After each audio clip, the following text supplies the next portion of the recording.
Alhamdulillah alamin wassalatu wassalamu ala asrofil anbiya'i wal mursalin sayyidina Muhammadin wa ala alihi wa sahbihi ajma'in. Rabbi shrahli sadri wa yassirli amri wahlul 'uqdatam min lisani yafqahu qawli. Amma ba'du. Yang saya hormati dan saya muliakan guru kita Ustaz Suara, alhamdulillah telah di antara kita. Terima kasih Ustaz atas waktunya. Yang saya hormati seluruh jamaah salat subuh Masjid Imam Jami Al-Furqan, yang mohon maaf tidak bisa disebutkan satu persatu, tetapi tidak mengurangi rasa hormat dan takdim saya kepada Bapak-bapak semua. Alhamdulillah, pujian syukur mari sama-sama kita panjatkan kehadirat Allah Subhanahu wa taala, yang mana alhamdulillah pada pagi hari ini kita masih diizinkan untuk berkumpul di tempat yang mulia ini. Mudah-mudahan sholat subuh yang telah kita tunaikan, majelis ilmu yang akan kita ikuti diterima oleh Allah Subhanahu wa taala. Amin ya rabbal alamin. Salam beserta salam mari sama-sama kita haturkan kepada uswah dan qudwah kita Nabi Muhammad sallallahu alaihi wasallam, juga kepada keluarganya, kepada kerabatnya, kepada sahabatnya, juga kepada umatnya hingga hari kiamat. Mudah-mudahan kita semua termasuk di dalamnya dan mendapatkan syafaat untuk semua. Amin ya rabbal alamin. Baik hadirin yang saya hormati, alhamdulillah kita sudah ada di tengah-tengah kita, dan sebelum kita mulai pengajian kita pada pagi hari ini, mari kita sama-sama baca Al-Fatihah suratul Fatihah yang kita hadiahkan untuk para keluarga kita, kepada guru-guru kita yang telah mendahului kita. Mudah-mudahan Allah Subhanahu wa taala menerima segala amal ibadahnya, mengampuni segala kesalahannya, dan ditempatkan di tempat terbaik menurut kebijaksanaan Allah Subhanahu wa taala. Al-hadiyah wa niyatin sholihah al-Fatihah.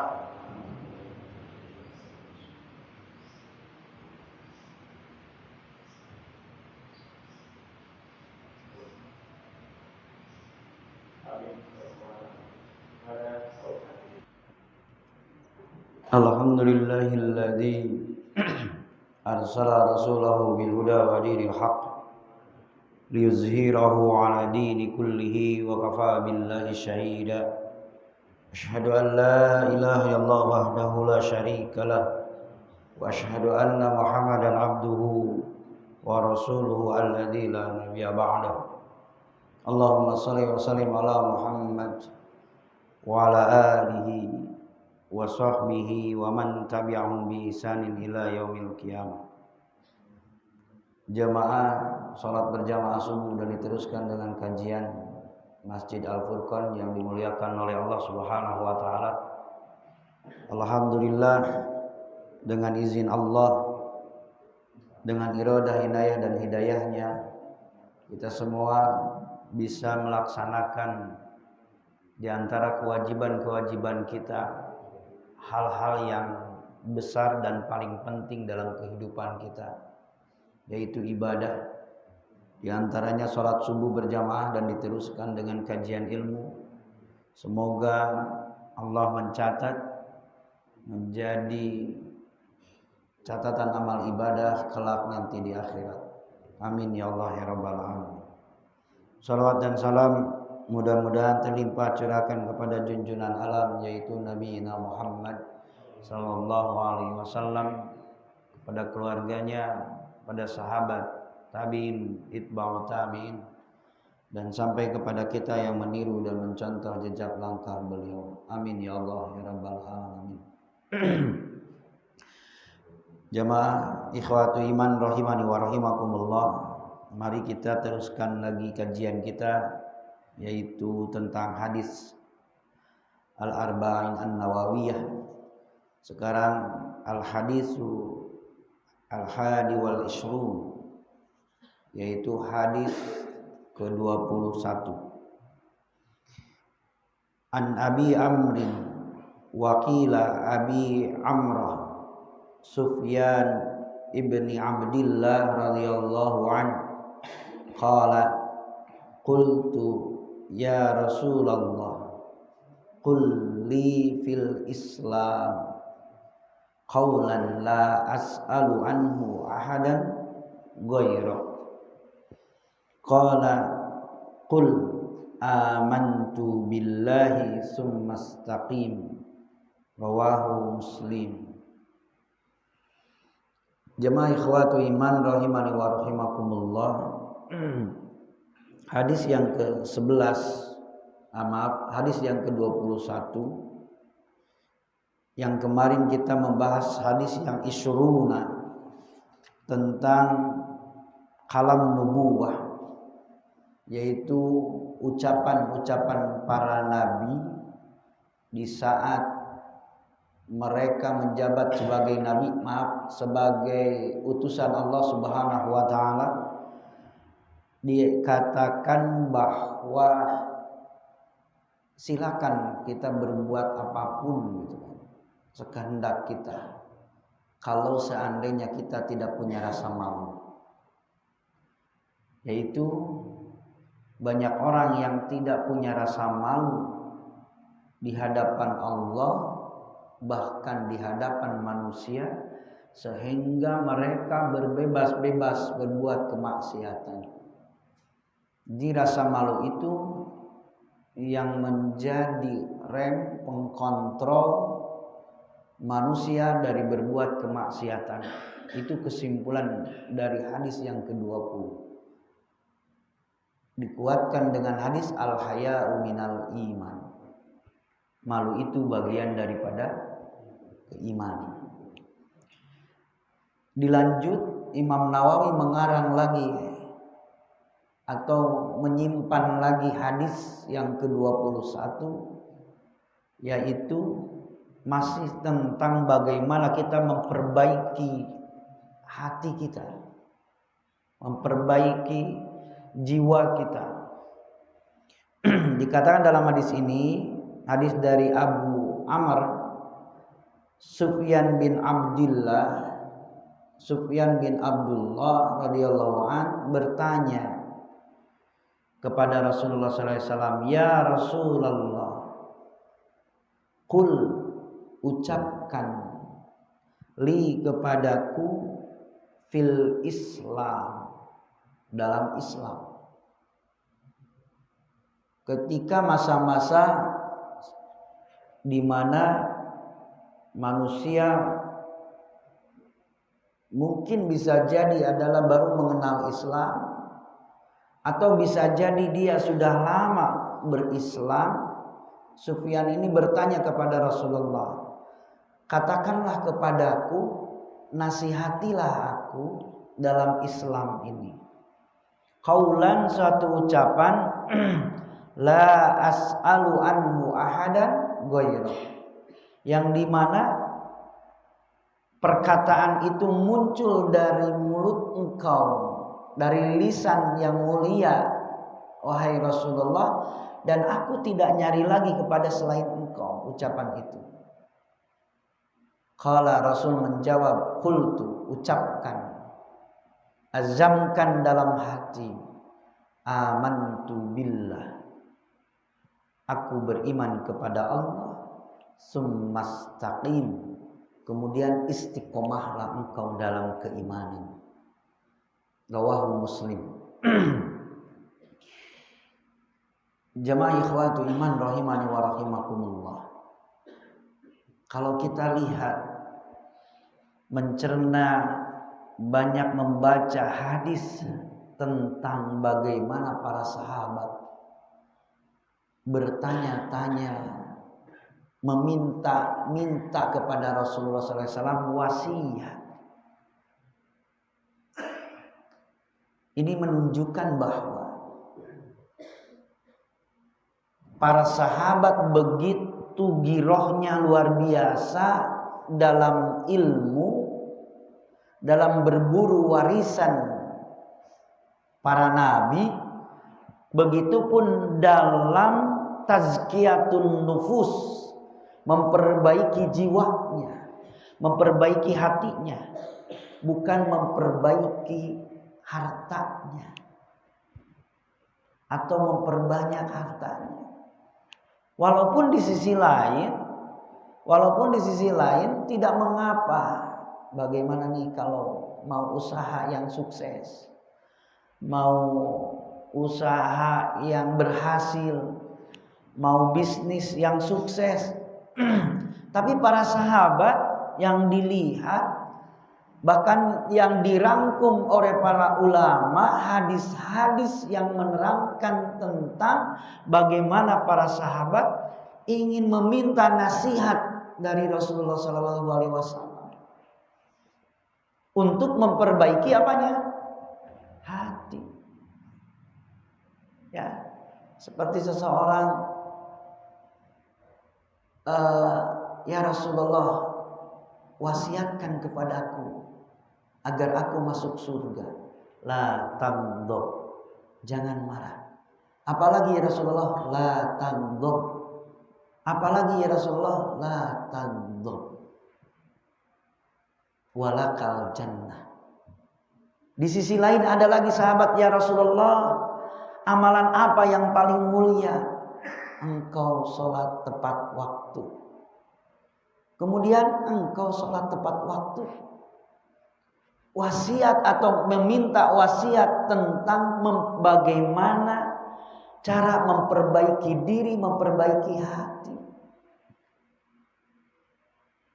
Begitupun dengan Ibnu Abbas, Abdullah bin Umar. Ya Rasulullah, wasiatkan kepadaku. Beliau ketika itu usia muda, yang dimana usia muda itu banyak angan-angannya. Maka dikatakan oleh Rasulullah SAW,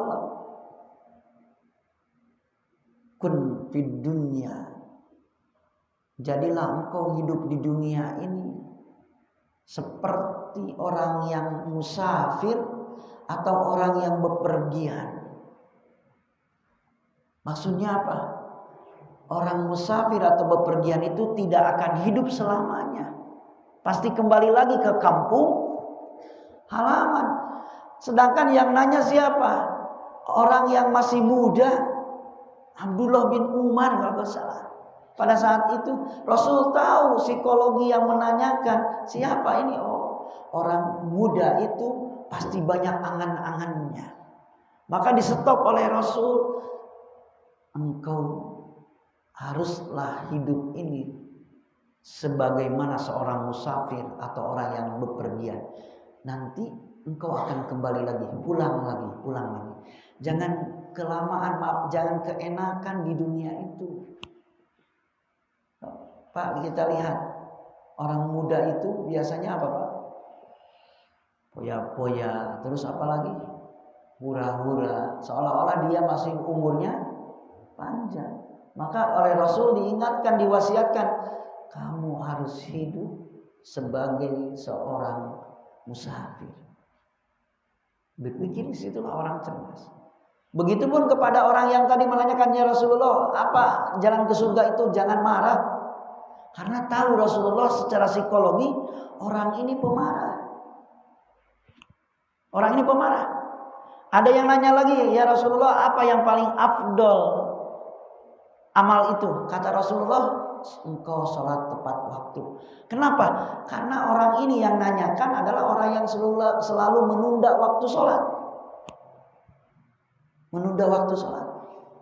Nah, begitupun bisa jadi Sufyan bin Abdillah ini ingin di dalam hatinya ada ada keteguhan hati agar tidak mudah terbawa arus. Ya, terbawa arus. Apa kata Rasulullah? Kata Sufyan, ya Rasulullah, ucapkan, berikan kata-kata yang menjadi motivasi buat saya, agar saya tidak bisa mengambil lagi ucapan itu dari selain engkau. Apa kata Rasulullah? Qul amantu billah summastaqim.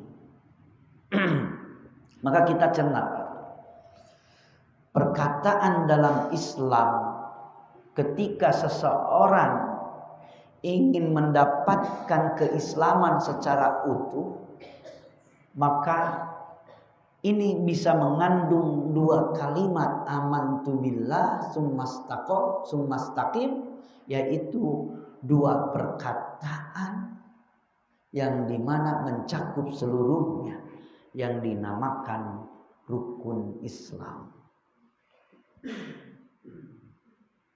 dan yang dinamakan rukun iman. Perkataan yang pertama, amantu billah, azamkan dalam hati bahwa aku beriman kepada Allah. Apa itu iman? Tasdiqu bil qalbi wa'tirafuhu, membenarkan dengan hati serta mengenalinya dengan hati, wa taqriru bil lisan, mengikrarkan dengan lisan, wal a'malu bil arkan, dan mengamalkan dengan anggota tubuh. Ini iman. Iman itu membenarkan dengan hati, mengenali dengan hati kepada Allah, karena Allah itu al-ghaib, yang maha gaib, tidak bisa dilihat secara kasat mata, tapi bisa dirasakan hadirnya dengan hati. Ketenangan jiwa itu dihadirkan dengan hati, sebagaimana Nabi Ibrahim alaihi salam pada saat di mana Nabi Ibrahim ingin dibakar oleh sang penguasa yang zalim, yaitu Namrud, yang dimana tidak ada mungkin orang bisa menolong. Kalau orang yang berkuasa, Namrud sudah melakukan hukuman terhadap rakyatnya, siapapun tidak ada yang kuasa untuk menolongnya. Tapi bagaimana Nabi Ibrahim alaihi salam yang dirasakan dalam hatinya, hasbunallah ni'mal mawala wa ni'man nasir. Cukuplah Allah yang menolong dan sebagai wali. Ini menunjukkan bahwa iman itu hadir di dalam hati, bisa dirasakan. Begitupun Nabi Yunus alaihi salam, pada saat itu dimakan oleh ikan paus, tidak ada satupun orang yang akan menolong dia. Tapi apa yang dikatakan, la ilaha illa anta subhanaka inni kuntu minaz zalimin. Bersujudlah Nabi Yunus, menunjukkan bahwa dirinya tidak kuasa terhadap apapun dan tidak kuasa terhadap siapapun kecuali Allah. Maka hadirnya keimanan dalam hati itu bisa meneguhkan, menguatkan. Kemudian siapa? Manusia biasa, bukan Nabi. Istrinya Nabi siapa? Siti Hajar. Wahai Nabiullah Ibrahim, hendak kemana engkau pergi? Yang kedua, wahai Nabiullah Ibrahim, hendak kemana engkau pergi? Tidak menoleh pun Nabi. Siapa Nabi Ibrahim ketika ditanya seperti itu?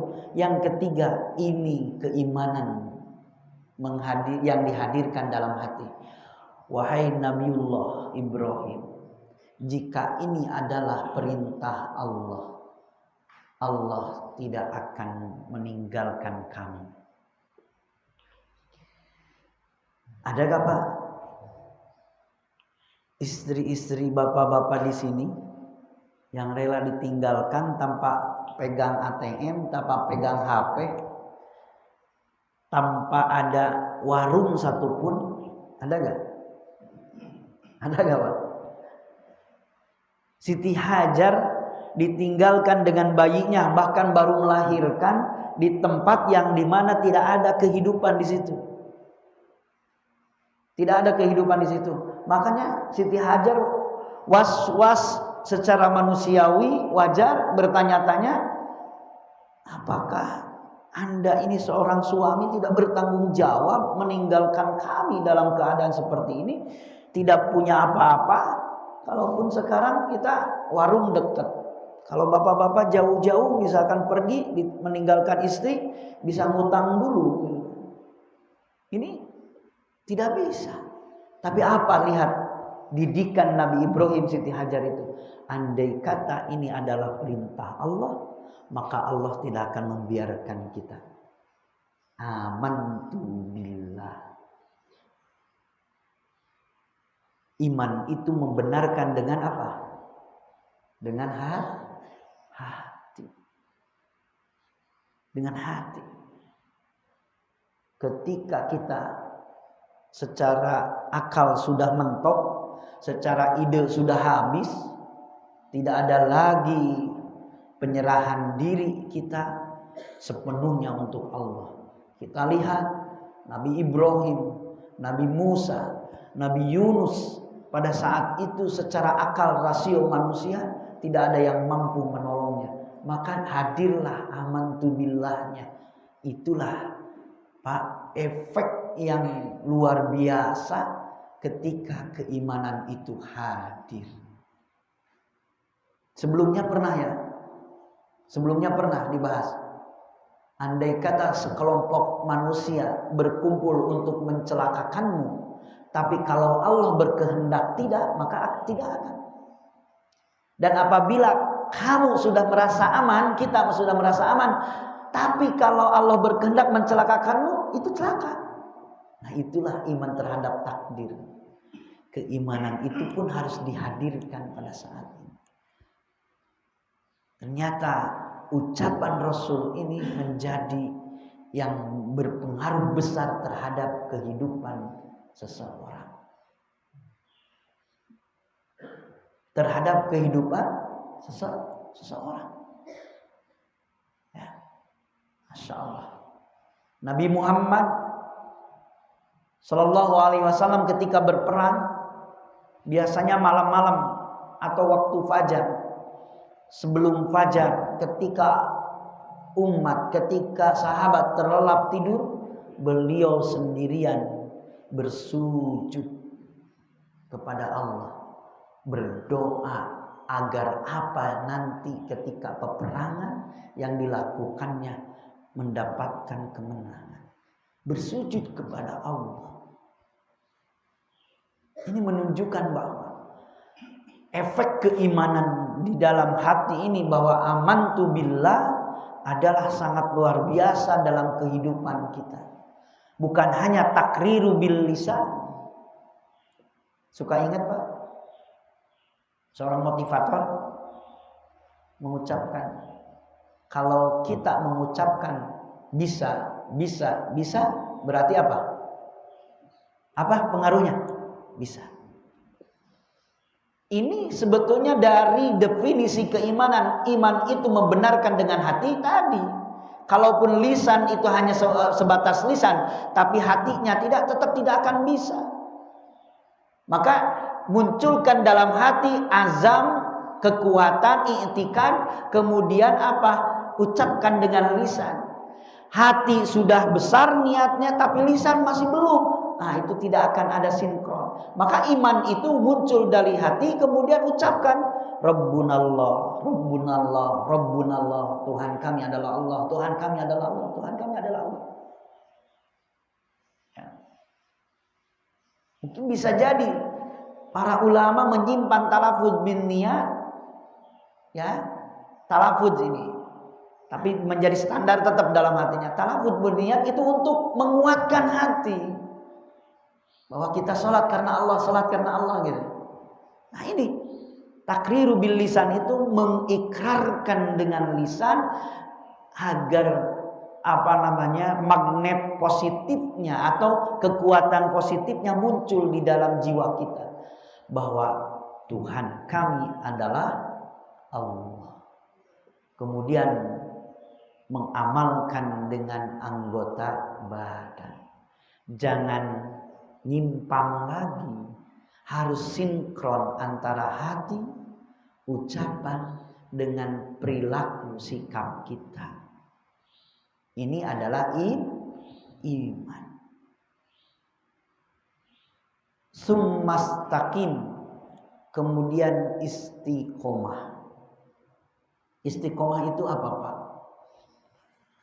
Mudawamatul amal. Konsisten dalam beramal. Konsisten dalam beramal. Itu istiqomah. Ya, istiqomah. Maka Rasul menyebutkan setelah engkau mengucapkan dengan kesadaran diri dan keteguhan hati, amantu billah summastaqim, kemudian istiqomah. Para ulama menyebutkan amantu billah ini adalah rukun iman, istaqim ini adalah rukun Islam. Ada juga yang menyebutkan ikhlas amantu itu, istiqomah itu adalah mengikuti, mutaba'atul rasul, mengikuti Rasul. Nah, maka saya gambarkan dengan pemahaman yang saya baca, istiqomah ini adalah tadi mudawamatul amal, konsistennya beramal. Hadirnya kekonsistenan dalam beramal didorong, didasari, difondasi oleh amantu billah. Sebagaimana senafas setara atau senafas dengan bunyi ayat yang dimana dalam surat Fussilat Allah katakan, innalladzina qalu rabbunallah summastaqamu. Sesungguhnya orang-orang yang mengatakan Tuhan kami adalah Allah, summastaqamu, kemudian istiqomah mereka. Ternyata keistiqomahan itu tidak akan muncul, tidak akan hadir, tidak akan pernah terrealisasi tanpa adanya fondasi, dasar atau motivasi amantu billah atau rabbunallah. Coba Pak, kita renungkan, kita bawa dalam kehidupan kita. Ketika Ramadan, bapak-bapak kita mampu membaca Al-Quran setiap hari, mampu, bahkan 1 juz pun setiap hari, mampu enggak? Mampu enggak? Mampu. Sekarang setelah Ramadan paling seminggu berapa? Seminggu sekali baca Quran contohnya. Apalagi surat Al-Kahfi mungkin ya, kalau Yasinan, kemudian atau kita ketika sholat Jumat baca Quran gitu. Mau sholat Jumat ya. Itu ya. Yang kedua, ketika Ramadan kita mampu gak sholat tarawih sebulan? Mampu. Setelah Ramadan sholat tahajud gimana Pak? Ketika Ramadan kita mampu untuk berusaha agar sholat 5 waktu kita tepat waktu. Setelah Ramadan, ketika orang, Ustaz saya alhamdulillah gak ketinggalan sholat terus di Masjidil Haram ketika umroh, bukan ketika haji. Ternyata pulang haji dan umroh ke masjid hanya beberapa kali saja dalam seminggu. Contohnya, ada apa ini?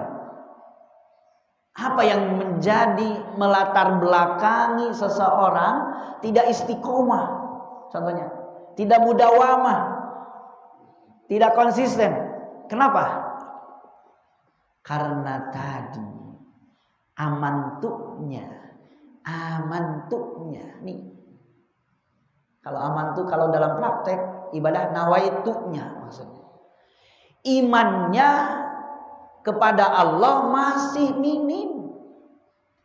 Padahal dikatakan dalam Al-Quran, Rabbunallah, Tuhan kami adalah siapa? Allah. Rabbun itu siapa? Dalam surat Al-Fatihah ayat kedua apa? Alhamdulillahi Rabbil, segala puji milik Allah, Tuhan semesta. Apakah Allah ini Tuhannya bulan Ramadan? Bukan. Atau bulan-bulan yang lain? Apakah Allah ini bulannya negeri Arab saja atau negeri-negeri yang lain? Nah, disinilah kekuatan keimanan kita masih kurang. Berarti ada apa? Ada motivasi yang lain yang lebih besar yang masih mendorong kita untuk beramal ibadah, bukan karena Allah. Padahal orang yang istiqomah itu tidak akan muncul kecuali Rabbunallah. Dia mengakui bahwa Tuhannya adalah Allah. Siapa Allah itu? Rabbul Alamin, Tuhan semesta alam. Tuhannya seluruh bulan, Tuhannya seluruh waktu, Tuhannya seluruh negeri atau tanah. Bukan hanya di Saudi Arabia saja, bukan hanya di bulan Ramadan saja Tuhannya, tapi di seluruh apa? Waktu dan tempat. Rabbus syuhur wa rabbul buldan, yaitu Tuhannya segala bulan dan Tuhannya segala negeri tanah. Maka kalau ada orang, maaf, kita bisa jadi setelah Ramadan, pasca Ramadan, masjid masih apa? Kosong lagi. Quran tidak disentuh lagi. Boleh jadi ibadah kita pada saat Ramadan, ibadah kita bukan karena Allah. Karena apa, Pak? Karena apa? Karena ingin dilipat gandakan pahala. Maka itulah ibadah pebisnis. Ngerti gak pebisnis, Pak? Kalau ada keuntungan besar, baru dia apa? Dilakukan. Gak apa-apa. Kata Imam Ghazali, bahkan dalam Syarah Arba'in Al-Barzakh menyebutkan, kata Imam Ghazali, itu pun termasuk ikhlas. Cuma tadi dampaknya, keikhlasan itu tidak membuat orang Kenapa sholat di Masjidil Haram begitu? Walaupun capek. Kenapa? Mengejar pahala. Maka orang yang tipe pebisnis ibadahnya tadi, kalau tidak ada keuntungan besar, maka dia loyo ibadahnya. Maka Rasul menyebutkan, dan Al-Quran menyebutkan, ditafsirkan oleh Rasul seperti ini, orang yang akan istiqomah itu adalah Rabbunallah, Tuhan kami adalah Allah.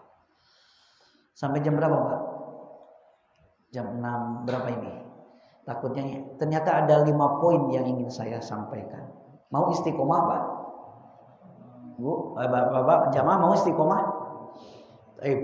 Saya kasih rumus. Yang pertama muahadah, komitmen, iktikan, dalam hati kuatkan. Kalau bapak-bapak sudah niat berangkat kerja, mau ada apapun jadi atau tidak, batal atau tidak? Tidak, karena sudah diazamkan dalam hatinya, komitmen bahwa apa? Kita kerja. Menurut para ahli bahasa, muahadah itu adalah janji. Kalau bapak-bapak di tempat kerja adalah kontrak. Kenapa kita bisa istiqomah sebulan penuh untuk apa? Untuk sholat tarawih berjamaah lagi. Kenapa? Karena dalam hati bapak sudah komitmen bahwa sebulan ini saya harus bisa melakukan itu. Muahadah, komitmen. Sebagaimana bapak-bapak kerja hampir belasan tahun, kuat di situ. Padahal gaji kadang-kadang telat atau ada unsur kezoliman misalkan, atau ada istilahnya gangguan-gangguan yang lain, saudara meninggal atau saudara sakit dan lain, kita tidak bisa nengok, tapi tetap kita kerja. Itulah yang disebut dengan komitmen karena sudah kontrak. Muahadah namanya. Takwa itu Pak, susah mudah. Takwa susah mudah? Mudah. Kata Allah, kutiba alaikumusiyam kama kutiba alal ladzina min qablikum la'allakum. Coba berapa bulan puasa itu? 1 bulan. Dengan iman kita melakukan puasa, udah gelar takwa itu teraih. Mudah sebulan. Ada yang lebih mudah lagi. Akad nikah. Akad nikah itu berapa hari? Berapa jam? Nggak sampai 1 jam ya Pak. Paling 30 menit. Betul nggak? Kata Rasul, ketika seseorang sudah menyatakan akad nikah, itulah setengah ketakwaan di dalam hatinya, di dalam dirinya. Mudah takwa itu. Yang susah apanya? Yang susah apa? Bapak-bapak kenapa bisa bertahan? Maaf, istri bawel, pelit, sampai sekarang bisa bertahan, kenapa? Tadi karena dengan akad, dengan i'tikad yang kuat Bapak bahwa ini adalah istri satu-satunya atau satu-satunya istri. Istri satu-satunya atau satu-satunya istri? Pak, ini berbeda, awas Pak. Satu-satunya istri atau istri satu-satunya? Karena takut menambah gitu. Ini Pak, jadi karena apa? Karena akad tekad yang kuat, muahadah.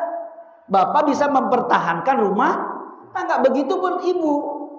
Ibu mempertahankan bapak. Bapak padahal sakit-sakitan, memberi nafkah mungkin secara lahiriah kurang gitu. Tapi bisa bertahan karena apa tadi? Muahadah, komitmen yang kuat. Begitupun di tempat kerja. Di tempat kerja, komitmen yang kuat. Nah, maka keistiqomahan itu tidak akan muncul kalau tidak ada muahadah di dalam hati kita. Komitmen yang kuat bahwa kami harus istiqomah. Lihat orang yang tidak komitmen. Maaf, bukan merendahkan. Saya membuat tamsil. Orang yang freelance. Orang yang freelance Pak, kerjanya apa? Freelance bebas ya gitu ya. Nah, tahu laki-laki panggilan ya. Terlalu konotasinya buruk. Freelance ketika ada orang yang menjanjikan yang besar, gimana? Bisa gak berpindah? Bisa. Ya, karena di situ tidak ada kontrak. Bisa membatalkan sepihak pun kan, karena kita tidak ada kontrak. Gitu. Kalau dalam hati kita tidak muahadah, tidak komitmen, nah iyalah insya Allah kalau saya keburu ngaji, kalau saya keburu sholat berjamaah, kalau saya keburu sholat tepat waktu, nah itu di dalam hati kita. Kalau keburu, bukan meluangkan waktu, atau kita dibalik kalau ada waktu yang luang. Padahal salah, luangkanlah waktumu untuk ibadah.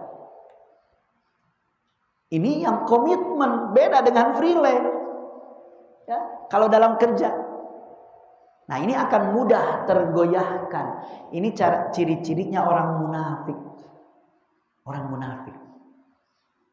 Di mana enaknya dia ambil. Nah, di mana enaknya dia ambil.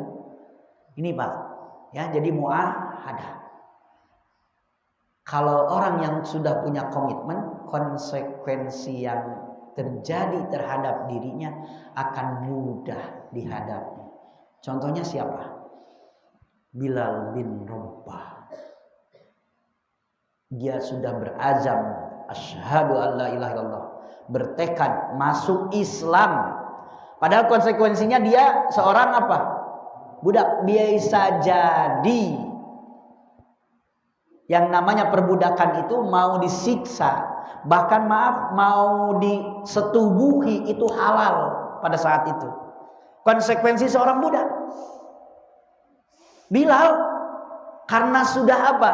Sudah berazam, sudah bermuahadah, bertekad hati ingin masuk kepada agamanya Nabi Muhammad, meninggalkan agama nenek moyangnya, agama kesyirikan. Pada saat itu dia mengatakan ahad, ahad, ahad.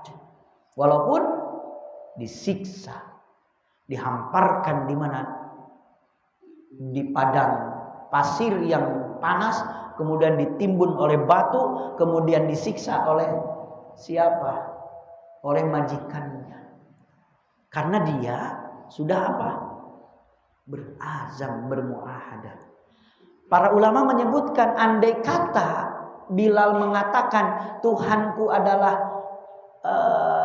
patung pada saat itu karena tidak ingin menyiksa diri, itu sah-sah saja, asal di mulut saja, jangan di hati. Tapi kenapa Bilal sampai segitunya? Nah, itulah menjadi contoh buat kita. Kalau orang sudah bermuahadah, konsekuensi apapun yang terjadi akan mudah dihadapi.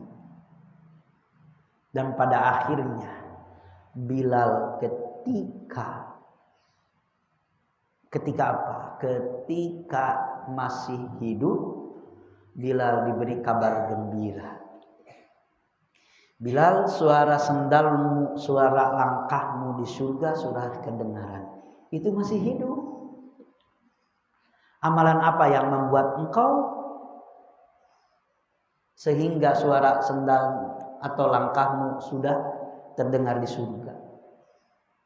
Oh, saya istiqomah melakukan sholat syukur wudhu. Kenapa bisa istiqomah?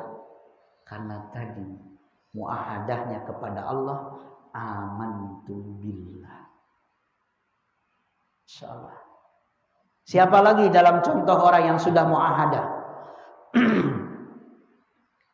Nabi Ibrahim alaihissalam. Siapa yang dikorbankan? Keluarga, bapaknya. Yang kedua, jiwanya ingin dibakar sama siapa? Namrud. Keluarganya juga yang ditanggungannya siapa? Siti Hajar ditinggalkan, Siti Sarah diduakan, kemudian Nabi Ismail disembelih. Tapi kenapa Nabi Ibrahim sampai kalau secara perjalanan kita lihat dongeng atau cerita itu kita mudah. Nabi Ibrahim dengan mudahnya gitu kan. Tapi perjuangan itu mungkin yang bisa merasakan Nabi Ibrahim sendiri. Nah, ternyata segala konsekuensi apapun terhadap diri, keluarga, bahkan harta pun Nabi Ibrahim korbankan. Demi apa? Mencapai keistiqomahan, ketaatan kepada Allah. Dan pada akhirnya tidak ada nabi yang dilabeli oleh Allah Khalilullah, kekasih Allah, kecuali Nabi Ibrahim dan Nabi Muhammad sallallahu alaihi wasallam. Bahkan dilabeli Nabi Ibrahim itu sebagai Abul Anbiya. Bahkan ajaran syariatnya terus dihidupkan sampai umat terakhir, yaitu umat Nabi Muhammad. Dalam apa? Rentetan amaliyah ibadah haji, umroh, kurban, bahkan yang lainnya, itu adalah sunnah Nabi Ibrahim alaihis. Itulah orang yang istiqomah, orang yang punya pendiri. Insyaallah di antaranya contoh Buya Hamka.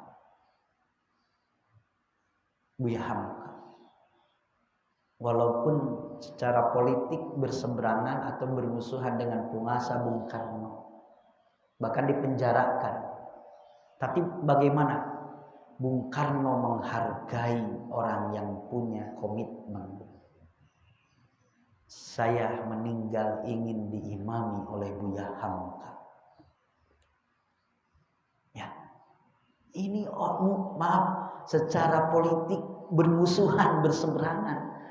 Tapi apa? Ternyata musuh pun menghargai. Buya Hamka tidak berpikir apa-apa lagi, langsung berangkat. Untuk apa? Melakukan sholat jenazah, mengimami sholat jenazah siapa?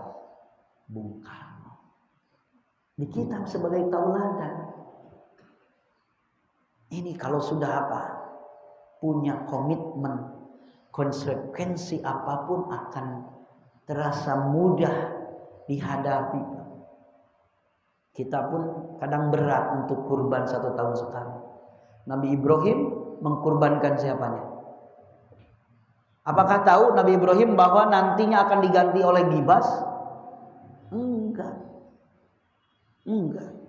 Kita mah sudah dijelaskan kurbannya dengan yang terbaik unta, sapi, dan domba atau kambing. Itu sudah tergambar jelas secara syariat, bukan dengan orang, bukan dengan anak, bukan dengan nyawa, tapi dengan sebagian harta gitu kan. Nabi Ibrahim belum tahu akan diganti dengan gibas, walaupun anaknya ya sampai bermimpi 3 kali itu. Ya, inilah orang yang sudah punya muahadah, komitmen di dalam hatinya. Ya, di dalam hatinya. Kita lihat salah satu perang Uhud. Pada saat itu yang menang pasukan apa?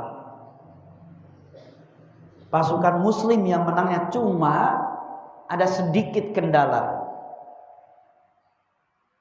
Pada saat itu kata Rasul, wahai pasukan pemanah, tunggulah kamu di atas gunung Uhud. Takut ada musuh yang lewat dari belakang. Kami biar berperang di bawah. Itu pesan Rasul kepada pesan komandan, gitu ya, panglima pada saat itu.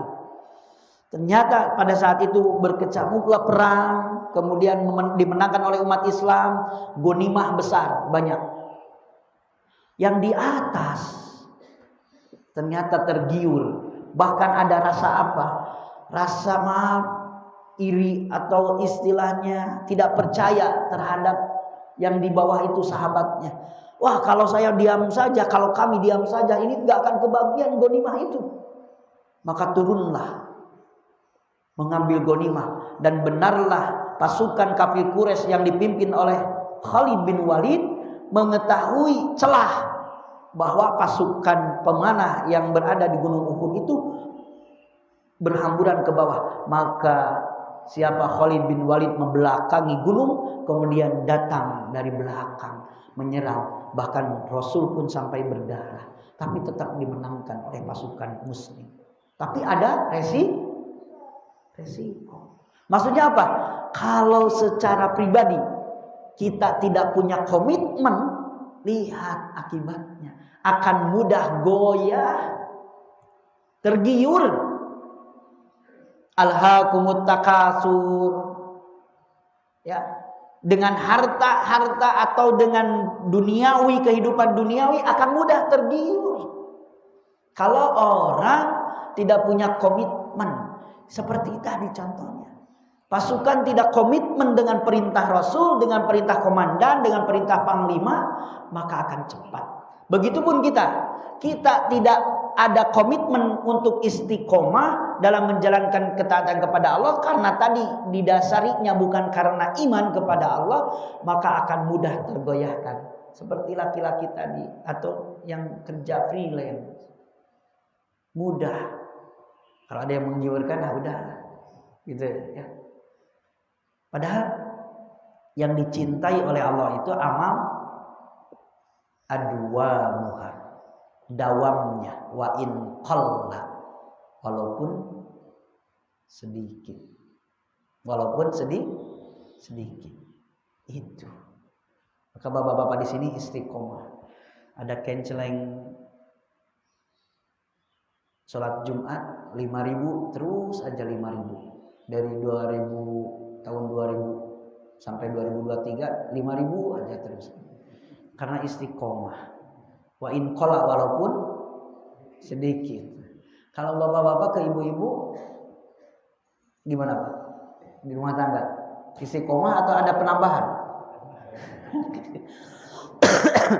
Ada penambahan nggak?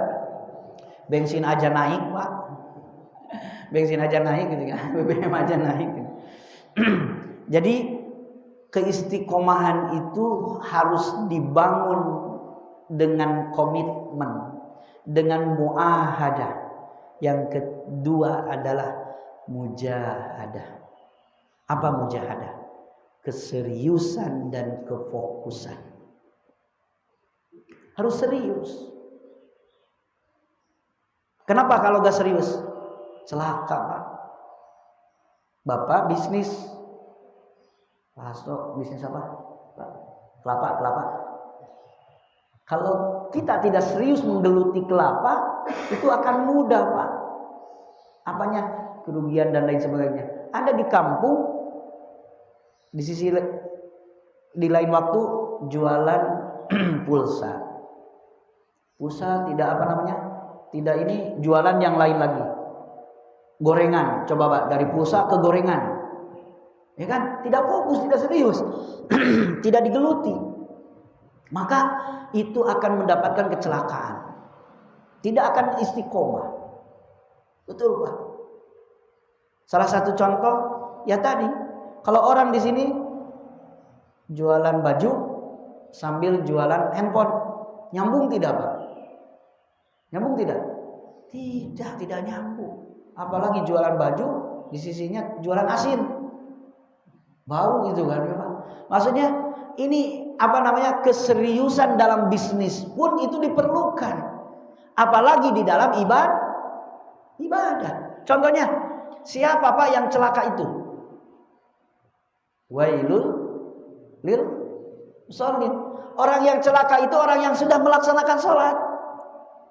Siapa mereka? Alladzina hum an sholatihim lalai, sholatnya ngelamun, tidak serius sholatnya. Tidak diperbaiki dari hari ke hari, dari waktu ke waktu, sholat bacaan dan itunya itu terus seperti itu. Itulah orang yang celaka. Orang yang tidak ada keseriusan di dalam melaksanakannya, maka akan mudah celaka. Ya, celaka. Siapa yang sedekahnya tidak diterima? Orang yang sedekahnya tidak sungguh-sungguh, tidak serius. Siapa mereka? Yang menyakiti yang diberi, yang ingin dilihat oleh orang lain, jadi sedekahnya ingin terlihat wah gitu. Apalagi mendekati 2024 ada orang pasukan sedekah tiba-tiba Pak. Ya, ada apanya? Ada maunya. Ya, ada maunya. Ujung-ujungnya jangan lupa ya, ingat saya gitu. Nah ini yang merusak kesedekahan itu adalah ketidakseriusan, ketidakmujahadahan di diri kita. Yang merusak sholat itu apa? Ketidakmujahadahan diri kita. Yang merusak ibadah haji itu apa? Kata Rasul, kata Al-Quran, wala yarfus wala yabsuk wala jidala wala fusuqa wala jidala. Jangan berkata jorok, jangan berbuat fasik, jangan berdebat. Berarti rambu-rambu itu tidak tidak dikontrol, bahkan tidak dijauhi, maka orang ini ibadah hajinya tidak serius. Kata Rasul, orang yang menjaga dari perkataan kotor, perbuatan fasik, dan berdebat ketika haji, tidak ada balasan kecuali surga. Haji mabrur. Gitu. Berarti kalau orang melanggar rambu-rambu itu tidak serius ibadah. Kayak bapak kerja, datang seenaknya, kerja seenaknya, serius tidak? Rusak tidak perusahaan itu? Rusak. Kita bisnis jualan, biasanya jam 7 itu kalau jualan sesuatu itu harus Teng buka. Ini seenaknya buka jam 10, pulang jam 4 sore. Coba bisnisnya. Gimana itu? Hancur. Orang yang istiqomah itu adalah yang di dalam hatinya langkah kedua mujahadah, serius. Terakhir dikatakan dalam sebuah ayat, man jahada fina lanahdiyana subuh. Siapa orang yang bersungguh-sungguh dalam mencari jalanku, kata Allah, jalan kami, jalan hidayah, jalan ketaatan, lanahdiyanna subulana. Aku akan datangkan hidayah itu dari mana-mana. Maksudnya apa? Kemudahan. Kalau sudah punya kesungguhan untuk melakukan, contohnya Bapak dari tahun kemarin sudah ada kesungguhan untuk umroh dengan niat yang kuat tadi, komitmen umroh, sungguh-sungguh apa? Setiap gajinya setiap bulan disimpan. Nah itu berarti kesungguhan. Walaupun secara logika itu tidak sampai dalam jarak waktu, jangka waktu setahun, tapi nanti akan Allah ada datangkan jalan yang lain. Itu Mas. Kalau orang sudah bersungguh-sungguh. 2 poin ini mungkin Pak, insya Allah kita teruskanlah bulan depan ya. Jadi langkah untuk kita bisa istiqomah, untuk bisa konsisten dalam beramal. Yang pertama adalah muahadah, berkomitmenlah. Yang kedua adalah mujahadah, yaitu bersungguh-sungguhlah, fokus dalam melaksanakan itu. Karena orang yang fokus, orang yang sungguh-sungguh, akan Allah berikan jalan-jalan kemudahan untuk mentaati kepada Allah Subhanahu wa taala. Demikian yang dapat saya haturkan. Insyaallah ini berarti bersambung ya tentang istiqomah ini. Di bulan depan insyaallah kita teruskan kalau ada umur yang panjang. Aku qouli hada wa astaghfirullah li wa lakum walhamdulillahirabbil alamin. Assalamualaikum warahmatullahi wabarakatuh. Diminum Pak.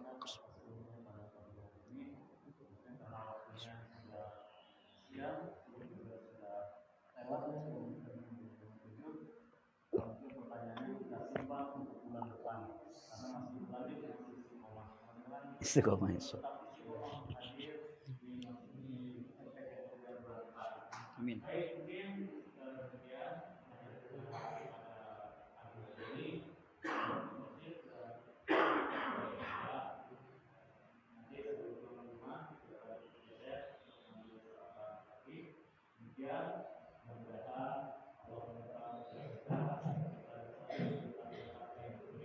Amin.